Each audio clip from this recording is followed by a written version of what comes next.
Uttar Pradesh police के एक और महत्वपूर्ण प्रैक्टिस सेट में आप सभी का स्वागत है। आज की वीडियो के माध्यम से पॉलिटी का प्रैक्टिस सेट 3 कराने वाले हैं। 2 को पहले ही कराया जा चुका है, जिसको आप प्ले लिस्ट में जाकर देख सकते हैं।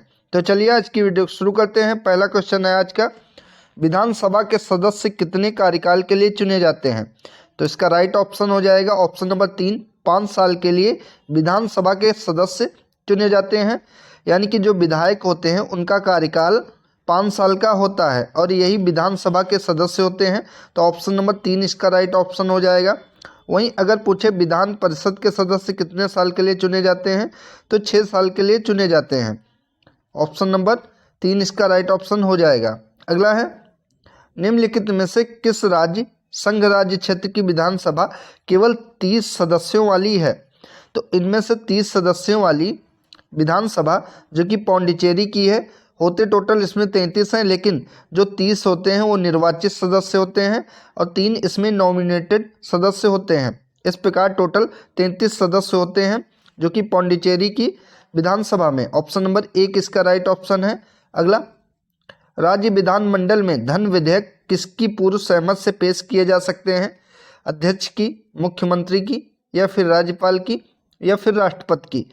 तो धन विधेयक जो कि राज्यपाल की पूर्व सहमति से पेश किए जाते हैं। ऑप्शन नंबर 3 इसका करेक्ट ऑप्शन है। क्योंकि दोस्तों जो धन विधेयक है इसको विधान परिषद में पेश नहीं किया जा सकता है, इसे विधानसभा में ही केवल पेश किया जा सकता है।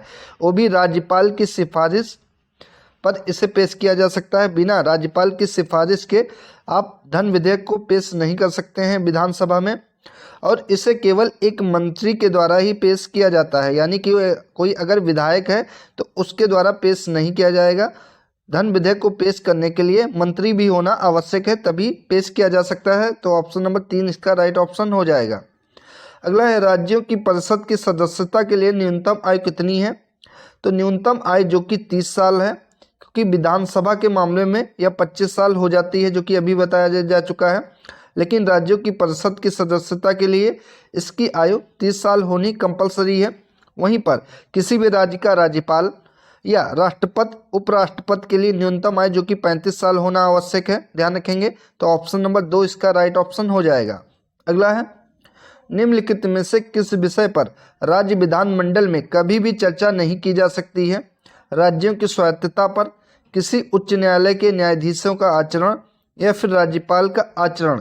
तो इनमें से किस विषय पर राज्य विधानमंडल में कभी भी चर्चा नहीं की जा सकती? तो किसी उच्च न्यायालय के न्यायाधीशों के आचरण पर राज्य विधानमंडल में कभी भी चर्चा नहीं की जा सकती। तो ऑप्शन नंबर इसका 2 राइट ऑप्शन हो जाएगा। ठीक है। अगला, किसी राज्य के राज्यपाल की नियुक्ति की जाती है राज्य विधानमंडल से प्रधानमंत्री द्वारा, राष्ट्रपति द्वारा, या फिर संसद द्वारा? तो किसी भी राज्य के राज्यपाल की नियुक्ति जो कि राष्ट्रपति के द्वारा की जाती है। ऑप्शन नंबर 3 इसका करेक्ट ऑप्शन हो जाएगा। राष्ट्रपति जो कि संसद का अंग होता है, ध्यान रखेंगे दोस्तों, क्योंकि जो संसद है वो राष्ट्रपति, लोकसभा और राज्यसभा इन तीनों से मिलकर बनी होती है, ये भी ध्यान रखेंगे। अगला है, भारतीय संविधान के तहत राज्य का मुख्य कार्यकारी प्रमुख कौन होता है? राष्ट्रपति, राज्यपाल, ए और बी, उपरोक्त में से कोई नहीं। तो यहाँ पर दोस्तों पूछा गया कि भारतीय संविधान के तहत किसी राज्य का, तो राज्य का अगर आपसे पूछे तो राज्यपाल हो जाएगा, और अगर संघ या केंद्र का पूछे तो केंद्र का जो कि आपका राष्ट्रपति होता है। तो ऑप्शन नंबर 2 इसका राइट ऑप्शन हो जाएगा, राज्यपाल। ठीक है। अगला, भारतीय संघ की मंत्रिपरिषद सामूहिक रूप से किसके प्रति उत्तरदायी होती है? तो भारतीय संघ की जो मंत्रिपरिषद होती है वो सामूहिक रूप से लोकसभा के प्रति उत्तरदायी होती है। ऑप्शन नंबर 1 इसका करेक्ट ऑप्शन है। ये अनुच्छेद 75 के अंतर्गत होता है, ध्यान रखेंगे। जो अनुच्छेद 75 के अंतर्गत भारतीय संघ की मंत्रिपरिषद जो कि लोकसभा के प्रति उत्तरदायी होती है सामूहिक रूप से। अगला, किसी राज्य का उच्च न्यायालय सीधे अधीन होता है राष्ट्रपति के, भारत के सर्वोच्च न्यायालय के, राज्य का राज्यपाल के, या फिर भारत के मुख्य न्यायाधीश के? तो जो किसी राज्य का उच्च न्यायालय होता है यानी कि हाई कोर्ट होता है किसी भी राज्य में, वो भारत के सर्वोच्च न्यायालय के अधीन रहकर काम करता है। ऑप्शन नंबर 2 इसका राइट ऑप्शन हो जाएगा। अगला, उच्च न्यायालय के न्यायाधीशों की संख्या निर्धारित होती है भारत के मुख्य न्यायाधीश से, भारत के राष्ट्रपति से, या फिर राज्य के राज्यपाल से, या फिर संसद से। तो उच्च न्यायालय के न्यायाधीशों की संख्या जो होती है वो भारत के राष्ट्रपति के द्वारा निर्धारित होती है। ऑप्शन नंबर 2 इसका राइट ऑप्शन हो जाएगा। ठीक है। अगला, किसी उच्च न्यायालय के न्यायाधीश को किस आधार पर हटाया जा सकता है? प्रमाणित दुर्व्यवहार, या फिर अक्षमता, दिवालियापन, पागलपन, उपरोक्त सभी। तो किसी भी उच्च न्यायालय के न्यायाधीश को आधार पर हटाया जा सकता है जो कि है प्रमाणित दुर्व्यवहार या फिर अक्षमता के आधार पर ही उच्च न्यायालय के न्यायाधीश को हटाया जा सकता है। ऑप्शन नंबर 1 इसका राइट ऑप्शन है। ठीक है। अगला क्वेश्चन है, डॉक्टर भीमराव अंबेडकर ने संविधान की आत्मा किस अनुच्छेद को कहा है? ये दोस्तों प्रीवियस ईयर का क्वेश्चन है यूपीपी का। तो डॉक्टर भीमराव अंबेडकर के द्वारा संविधान की आत्मा जो कि अनुच्छेद 32 को कहा गया है। इंपॉर्टेंट है, ध्यान रखेंगे। ऑप्शन नंबर 3 करेक्ट ऑप्शन है। दोस्तों अगर यहाँ पर डॉक्टर भीमराव अंबेडकर नाम देकर ऐसे पूछता कि संविधान की आत्मा किसे कहा गया है, तब आपका आंसर होता कि प्रस्तावना को संविधान की आत्मा कहा गया है। तो ऑप्शन नंबर इसका 3 करेक्ट ऑप्शन होगा, ध्यान रखेंगे दोस्तों। अगला, न्यायिक सक्रियता ने किसकी शक्तियों और प्रतिष्ठा में वृद्धि की है? सर्वोच्च न्यायालय, राजनीतिक दल, राष्ट्रपति, या फिर संसद। तो न्यायिक सक्रियता ने जो कि सर्वोच्च न्यायालय की शक्तियों में प्रतिष्ठा में वृद्धि की है। ऑप्शन नंबर 1 इसका करेक्ट ऑप्शन हो जाएगा, सुप्रीम कोर्ट। अगला, न्यायिक सक्रियता के निम्नलिखित दोषों में से कौन सा गलत तरीके से सूचीबद्ध किया गया है? इसने अदालतों के बकाया में इजाफा किया है क्योंकि अदालतों ने तुच्छ मामलों पर भी जनहित याचिकाओं पर विचार किया है। लोगों के विचार, इसने न्यायपालिका की स्थिति को बहुत कम आंका है, या फिर उपरोक्त में से कोई नहीं। तो इसका राइट ऑप्शन हो जाएगा, इसने न्यायपालिका की स्थिति को बहुत कम आंका है। ये इंपॉर्टेंट हो जाएगा। दोस्तों आजकल अक्सर एग्जाम में जो इस तरीके के क्वेश्चन पूछे जाते हैं जो कि थ्योरी के आधार पर होते हैं, तो आप लोग इस तरीके के क्वेश्चन अच्छे से ध्यान रखेंगे। इसी तरीके के क्वेश्चन एग्जाम में पूछे जा रहे हैं। तो ऑप्शन नंबर 3 इसका राइट ऑप्शन है।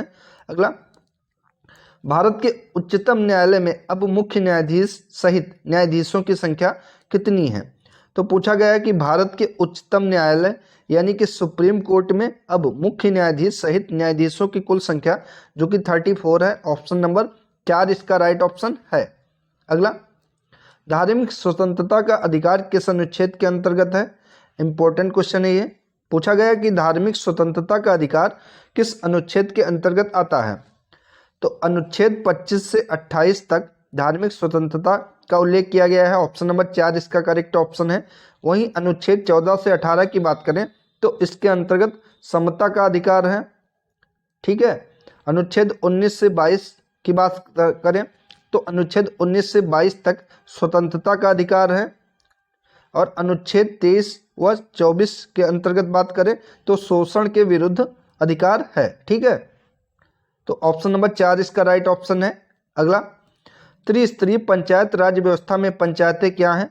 ग्राम पंचायत, ब्लॉक पंचायत, या फिर जिला परिषद। तो त्रिस्तरीय पंचायत में जो कि ग्राम पंचायत ये ग्राम स्तर पर होती हैं। ठीक है। ब्लॉक पंचायत जो कि ब्लॉक के स्तर पर होती हैं, और जिला परिषद जो कि जिला के लेवल पर होती हैं। तो इसमें सही ऑप्शन हो जाएगा ऑप्शन नंबर 4, उपरोक्त सभी हैं। अगला, पंचायत राज पर GV.K. राव समिति का गठन कब किया गया? तो पंचायती राज पर GV.K. राव समिति का गठन जो कि 1985 ईस्वी में किया गया, 1985 में किया गया। ऑप्शन नंबर 4 इसका राइट ऑप्शन है। अगला, मुख्यमंत्री की नियुक्ति कौन करता है? राज्य का राज्यपाल, प्रधानमंत्री, विधानसभा, या फिर सर्वोच्च न्यायालय। तो मुख्यमंत्री की नियुक्ति जो कि करता है राज्य का राज्यपाल। ऑप्शन नंबर 1 इसका करेक्ट ऑप्शन है। अगर अनुच्छेद पूछे तो अनुच्छेद 164 के तहत मुख्यमंत्री की नियुक्ति राज्य का राज्यपाल करता है। वहीं अगर यहाँ पर आपसे पूछे कि प्रधानमंत्री की नियुक्ति कौन करता है, तो प्रधानमंत्री की नियुक्ति जो कि राष्ट्रपति के द्वारा की जाती है, और राज्य के मुख्यमंत्री की नियुक्ति जो कि राज्य के राज्यपाल के द्वारा की जाती है। ये ध्यान रखेंगे। अगला है, राज्य में मंत्री परिषद की बैठकों की अध्यक्षता कौन करता है? तो किसी भी राज्य में मंत्रिपरिषद की बैठकों की अध्यक्षता जो कि उस राज्य का मुख्यमंत्री करता है, तो ऑप्शन नंबर 2 इसका राइट ऑप्शन हो जाएगा। अगला, निम्नलिखित में से किसे किसी राज्य की पहली महिला दलित मुख्यमंत्री होने का गौरव प्राप्त है? तो इसका राइट ऑप्शन हो जाएगा मायावती को, क्योंकि ये उत्तर प्रदेश की पहली महिला दलित मुख्यमंत्री होने का गौरव इनको प्राप्त है और ये उत्तर प्रदेश की 4 बार मुख्यमंत्री रह चुकी हैं। अगर इनकी पार्टी की बात करें तो इनकी पार्टी जो कि बसपा है, ठीक है, तो ऑप्शन नंबर 3 इसका राइट ऑप्शन हो जाएगा। अगला है, मुख्यमंत्री की मृत्यु या इस्तीफे की स्थिति में मंत्रिपरिषद का सबसे वरिष्ठ सदस्य मुख्यमंत्री का पदभार ग्रहण करता है या फिर उच्च न्यायालय का मुख्य न्यायाधीश मुख्यमंत्री के कर्तव्यों को ग्रहण करता है, मंत्रिपरिषद स्वतः भंग हो जाती है या राज्यपाल तुरंत एक नए मुख्यमंत्री की नियुक्ति करता है।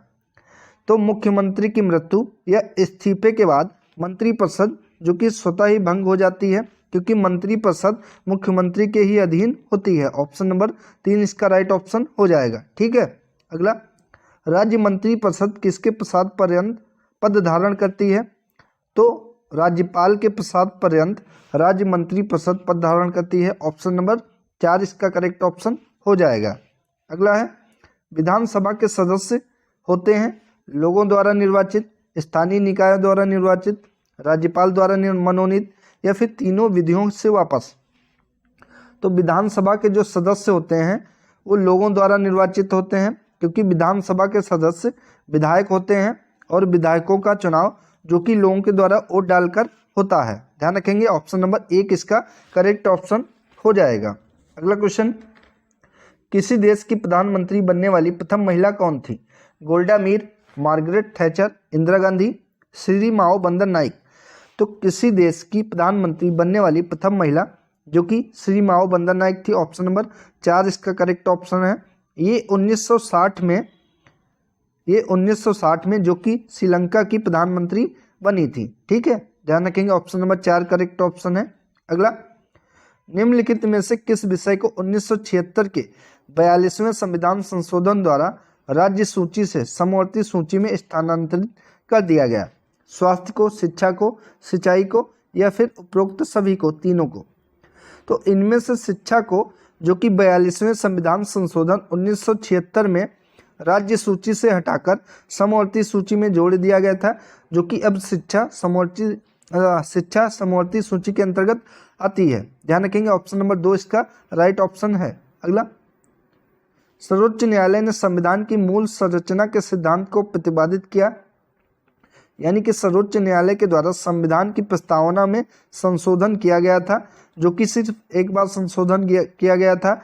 42वें संविधान संशोधन 1976 को किया गया था और ये केशवानंद भारती का मामला था। इसके अंतर्गत सर्वोच्च न्यायालय ने संविधान की मूल संरचना के सिद्धांत को प्रतिपादित किया था। ऑप्शन नंबर 3 इसका राइट ऑप्शन हो जाएगा। अगला है, कौन सा संवैधानिक अनुच्छेद सर्वोच्च न्यायालय द्वारा घोषित कानून को सभी अदालतों पर बाध्यकारी होने के लिए परिभाषित करता है? तो इसका राइट ऑप्शन हो जाएगा अनुच्छेद 141 के तहत सर्वोच्च न्यायालय घोषित कानून को सभी अदालतों पर बाध्यकारी होने के लिए परिभाषित करता है। ऑप्शन नंबर 2 इसका राइट ऑप्शन हो जाएगा। अगला, आमतौर पर प्रत्येक राज्य में एक उच्च न्यायालय होता है, लेकिन 2 या 2 से अधिक राज्यों और केंद्र शासित प्रदेशों के लिए एक सामान्य उच्च न्यायालय की स्थापना की जा सकती है। तो किसी भी राज्य या केंद्र शासित प्रदेश के लिए एक सामान्य उच्च न्यायालय की जो स्थापना है वो संसद के द्वारा की जा सकती है। ऑप्शन नंबर 1 इसका राइट ऑप्शन है। ठीक है। अगला, भारतीय नागरिकों के मौलिक कर्तव्यों को संविधान में कब शामिल किया गया था? तो ध्यान रखेंगे दोस्तों, 42वें संविधान संशोधन जो कि 1976 में हुआ था, इसके तहत ही भारतीय संविधान में भारतीय नागरिकों के लिए मौलिक कर्तव्यों को शामिल किया गया था। ऑप्शन नंबर 2 इसका राइट ऑप्शन हो जाएगा। दोस्तों, अगर आपसे एग्जाम में पूछे कि भारतीय संविधान में मौलिक कर्तव्य किस भाग और किस अनुच्छेद के अंतर्गत आते हैं, तो ध्यान रखेंगे भाग इसका 4 का हो जाएगा, वह अनुच्छेद 51 का हो जाएगा। भाग 4 का और अनुच्छेद 51 का के अंतर्गत भारतीय संविधान में मौलिक कर्तव्य आते हैं। ध्यान रखेंगे, ऑप्शन नंबर 2 इसका राइट ऑप्शन हो जाएगा। अगला, किस संवैधानिक अनुच्छेद के तहत निर्णयों या फिर आदेशों की समीक्षा सर्वोच्च न्यायालय के पास होती है? तो इसका राइट ऑप्शन हो जाएगा अनुच्छेद 137 के तहत निर्णयों या फिर आदेशों की समीक्षा जो कि सुप्रीम कोर्ट के पास होती है। राइट ऑप्शन ऑप्शन नंबर 2 है इसका। अगला, कौन सा संवैधानिक अनुच्छेद नगर पालिकाओं को परिभाषित करता है? तो नगर पालिकाओं को परिभाषित करता है जो कि अनुच्छेद 243 क्यू है। राइट ऑप्शन ऑप्शन नंबर 2 है इसका। अगला, जहां वार्ड समितियां पाई जाती हैं, यानी कि कह रहा है कि वार्ड समितियां कहाँ पाई जाती हैं? ग्राम सभाओं में तो नहीं होती हैं, ग्राम पंचायतों में भी नहीं होती हैं, उपरोक्त में से कोई नहीं। तो राइट ऑप्शन है नगर पालिकाओं में वार्ड समितियां पाई जाती हैं। 3 करेक्ट ऑप्शन है। अगला, सभा के विचार विमर्श को निर्देशित करने के लिए वस्तुनिष्ठ प्रस्ताव किसके द्वारा पेश किया गया था? यानी कि पूछ रहा है कि संविधान सभा में उद्देश्य प्रस्ताव किसके द्वारा पेश किया गया था? तो उद्देश्य प्रस्ताव जो कि पंडित जवाहरलाल नेहरू जी के द्वारा पेश किया गया था। ऑप्शन नंबर 1 इसका राइट ऑप्शन हो जाएगा।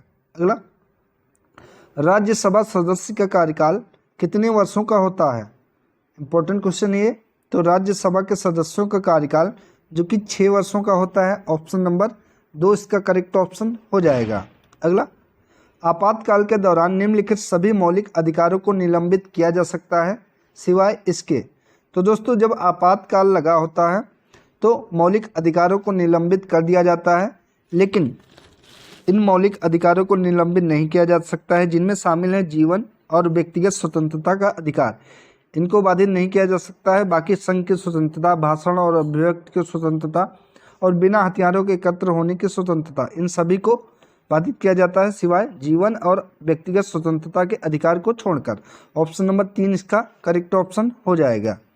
अगला, आपातकाल के दौरान निम्नलिखित सभी मौलिक अधिकारों को निलंबित कर दिया जाता है सिवाय इसके। तो यहाँ पे रिपीटेड क्वेश्चन है। तो सिवाय जीवन और व्यक्तिगत स्वतंत्रता के अधिकार को निलंबित नहीं किया जाता है, बाकी सभी को निलंबित कर दिया जाता है जब आपातकाल लगा होता है। ठीक है। अगला है, राज्यसभा के प्रत्येक सदस्य वर्षों के बाद सेवानिवृत्त हो जाते हैं। तो दोस्तों, अगर राज्यसभा के सदस्य के कार्यकाल पूछे तो 6 साल का होता है, लेकिन प्रत्येक 2 साल बाद 1/3 सदस्य सेवानिवृत्त हो जाते हैं। ठीक है। तो इस प्रकार इसका राइट ऑप्शन ऑप्शन नंबर 4 हो जाएगा 2। ठीक है, 2 सालों बाद सेवानिवृत्त हो जाते हैं, जो कि 1/3 सदस्य सेवानिवृत्त होते हैं। संविधान सभा द्वारा राष्ट्रगान को कब अपनाया गया था? 24 मई 1949, 24 नवंबर 1949, 24 जनवरी 1950 या 24 जून 1950। इंपॉर्टेंट क्वेश्चन है ये। तो संविधान सभा के द्वारा राष्ट्रगान को अपनाया गया था, जो कि 24 जनवरी 1950 को अपनाया गया था। 3 इसका राइट ऑप्शन है। ठीक है। अगला क्वेश्चन, विश्व का सबसे लंबा लिखित संविधान किस देश का है? तो विश्व का सबसे लंबा लिखित संविधान जो कि भारत देश का है, यहाँ पर होगा लिखित होना चाहिए। तो लिखित संविधान जो कि भारत देश का है। अगर बात करें मूल संविधान में, तो मूल संविधान में 22 भाग थे, 8 अनुसूचियाँ थीं, 395 अनुच्छेद थे। लेकिन वर्तमान संविधान की बात करें तो वर्तमान संविधान में 470 अनुच्छेद हैं, 25 भाग हैं और 12 अनुसूचियाँ शामिल हैं। ठीक है। तो ऑप्शन नंबर 3 इसका राइट ऑप्शन हो जाएगा। अगला क्वेश्चन है, निम्नलिखित में से किसे राज्यसभा के सभापति के रूप में संबोधित किया जा सकता है? तो राज्यसभा का सभापति जो कि उपराष्ट्रपति भारत का होता है, इस समय राज्यसभा के सभापति जगदीप धनखड़ हैं। ऑप्शन नंबर 3 इसका करेक्ट ऑप्शन हो जाएगा। ठीक है।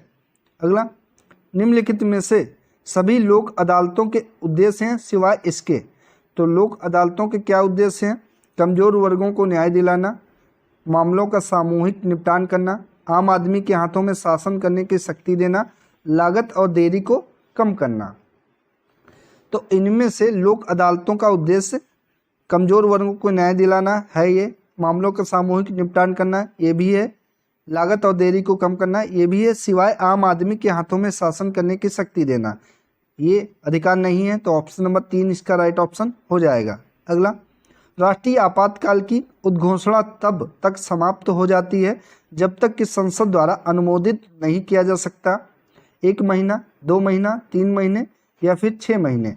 तो 1 महीना ऑप्शन नंबर 1 इसका करेक्ट ऑप्शन है। अगला, राष्ट्रपति राज्य में संवैधानिक आपातकाल की घोषणा कर सकता है केवल केंद्रीय मंत्रिपरिषद की सिफारिश पर केवल राज्यपाल की सिफारिश पर, केवल राज्य के मंत्रिपरिषद की सिफारिश पर, या यदि वह संतुष्ट है कि ऐसी स्थिति में उत्पन्न हो गई है कि जिनमें सरकार राज्य का संचालन संविधान के अनुसार नहीं किया जा सकता उसके अनुसार, तो इसका राइट ऑप्शन हो जाएगा कि ऑप्शन नंबर 4 कि यदि वह संतुष्ट है कि ऐसी स्थितियां उत्पन्न हो गई हैं राज्य में जिसमें सरकार राज्य का संचालन संवैधानिक तरीके के अनुसार नहीं कर सकती है, उस समय वो राज्य में आपातकाल की घोषणा कर सकता है। तो ऑप्शन नंबर 4 इसका राइट ऑप्शन हो जाएगा।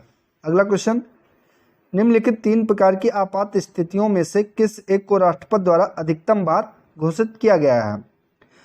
राष्ट्रीय आपातकाल, राज्य आपातकाल, वित्तीय आपातकाल या तीनों आपात स्थितियों को समान बार घोषित किया गया है? तो राज्य आपातकाल को सबसे ज़्यादा घोषित किया गया, ऑप्शन नंबर 2 करेक्ट ऑप्शन है। और वित्तीय आपातकाल अभी एक बार भी भारत में नहीं लगाया गया है, जो कि बहुत ही अच्छा है। तो ऑप्शन नंबर 2 इसका करेक्ट ऑप्शन हो जाएगा। ठीक है, अगला है, निम्नलिखित में से कौन सा उत्तर प्रदेश पुनर्गठन अधिनियम 2000 के अनुसार डाला गया था? उत्तराखंड, झारखंड, छत्तीसगढ़, उपरोक्त में से कोई नहीं। तो उत्तर प्रदेश पुनर्गठन अधिनियम 2000 के अनुसार उत्तर प्रदेश से अलग होकर, जो कि उत्तरांचल एरिया था, वो अब उत्तराखंड बन गया है। उत्तराखंड उत्तर प्रदेश से अलग हुआ। अगर बात करें कब अलग हुआ, तो ध्यान रखेंगे 9 नवंबर 2000 को उत्तर प्रदेश से अलग होकर उत्तराखंड एक अलग राज्य बना। तो ऑप्शन नंबर 1 इसका करेक्ट ऑप्शन हो जाएगा। ठीक है, वहीं अगर झारखंड की बात करें तो झारखंड जो कि छत्तीसगढ़, तो छत्तीसगढ़ जो कि 1 नवंबर 2000 को अलग हुआ मध्य प्रदेश से। वहीं झारखंड जो कि 15 नवंबर 2000 को अलग हुआ बिहार से। और उत्तराखंड उत्तर प्रदेश से 9 नवंबर 2000 को अलग हुआ। ध्यान रखेंगे। तो ऑप्शन नंबर 1 इसका राइट ऑप्शन हो जाएगा। अगला है, दल बदल विरोधी कानून भारतीय संविधान की किस अनुसूची में दिए गए हैं? तो दल बदल विरोधी कानून जो कि भारतीय संविधान की 10वीं अनुसूची में दिए गए हैं। ऑप्शन नंबर 2 इसका करेक्ट ऑप्शन है। और 52वां संविधान संशोधन के अंतर्गत 10वीं अनुसूची को जोड़ा गया है भारतीय संविधान में, ये भी ध्यान रखेंगे। तो ऑप्शन नंबर 2 इसका राइट ऑप्शन हो जाएगा।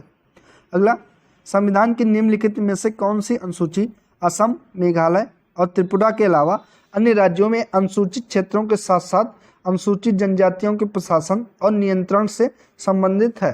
3री और 4थी अनुसूची, 7वीं और 8वीं अनुसूची, 5वीं अनुसूची या फिर इनमें से कोई नहीं? तो ये 5वीं अनुसूची इससे संबंधित है। ऑप्शन नंबर 3 इसका राइट ऑप्शन हो जाएगा। अगला, निम्नलिखित में से किस अनुच्छेद में असम, मेघालय, त्रिपुरा और मिजोरम के अलावा अनुसूचित क्षेत्रों नामक कुछ क्षेत्रों के प्रशासन के लिए विशेष प्रावधान किए गए हैं? तो ये अनुच्छेद 244 के अंतर्गत विशेष प्रावधान किए गए हैं। ठीक है, ऑप्शन नंबर 2 इसका राइट ऑप्शन हो जाएगा। अगला क्वेश्चन, संवैधानिक अनुच्छेद 243U के अंतर्गत नगर पालिकाओं की अधिकतम अवधि कितनी होती है? तो नगर पालिकाओं की अधिकतम अवधि यानी कि कार्यकाल पूछ रहा है, जो कि 5 साल का होता है। तो ऑप्शन नंबर 3 इसका राइट ऑप्शन हो जाएगा। तो दोस्तों, ये थी आज की महत्वपूर्ण वीडियो अगर आप सभी को अच्छी लगी हो तो वीडियो को लाइक करें, शेयर करें और चैनल को सब्सक्राइब करें। दोस्तों, बेल आइकन को जरूर प्रेस कर लें ताकि जैसे कोई नई वीडियो अपडेट हो वैसे ही आपके पास नोटिफिकेशन पहुंच जाए और आप उस वीडियो को देखकर प्रैक्टिस कर पाएँ। धन्यवाद दोस्तों।